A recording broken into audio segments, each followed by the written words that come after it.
the Keeper of the Baobab. The ancient Adansonia grandidieri stood sentinel in the red earth of Madagascar, its vast trunk looking less like a tree and more like a stout, weary deity.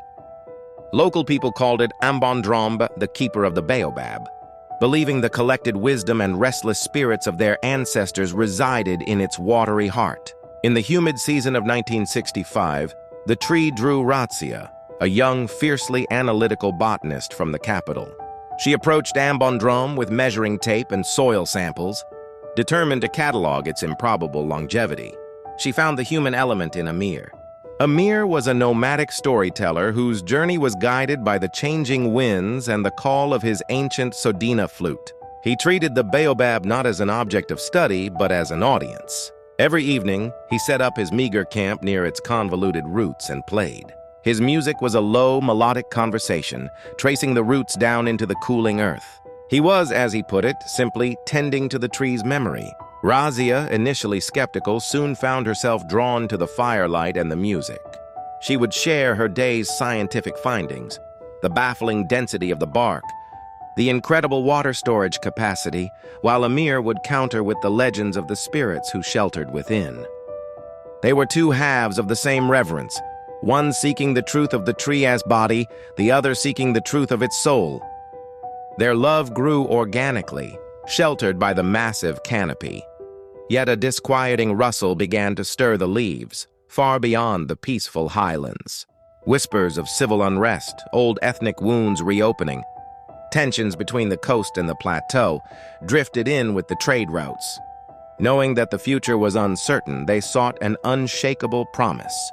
With a chisel Razia used for bark samples, they knelt together and carved a deep inscription into the tough, gray hide of the trunk, sealing their bond with a conviction that transcended their own perishable lives. Even when we forget, the tree remembers. The world quickly honored their doubt. As the unrest intensified, the villages scattered like seeds blown by a sudden gale. Razia was pulled east, Amir west, their parting swift and agonizingly brief. They left behind only the carving, a silent vow entombed in the living wood, while the baobab stood alone, listening to the silence where Amir's flute used to be. Years passed.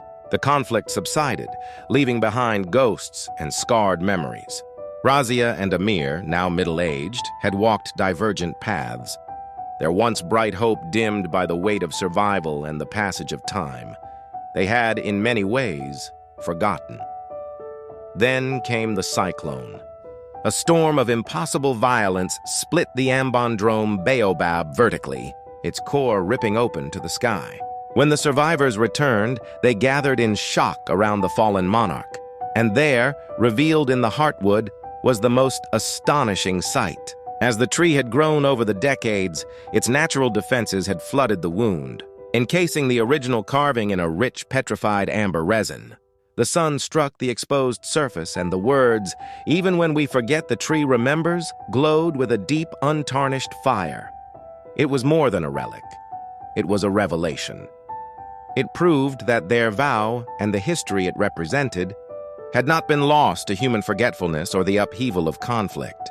It had simply been held safe, preserved in a substance that was harder, brighter, and more enduring than flesh or memory. The tree had kept the faith, waiting for the world to be ready to see it again.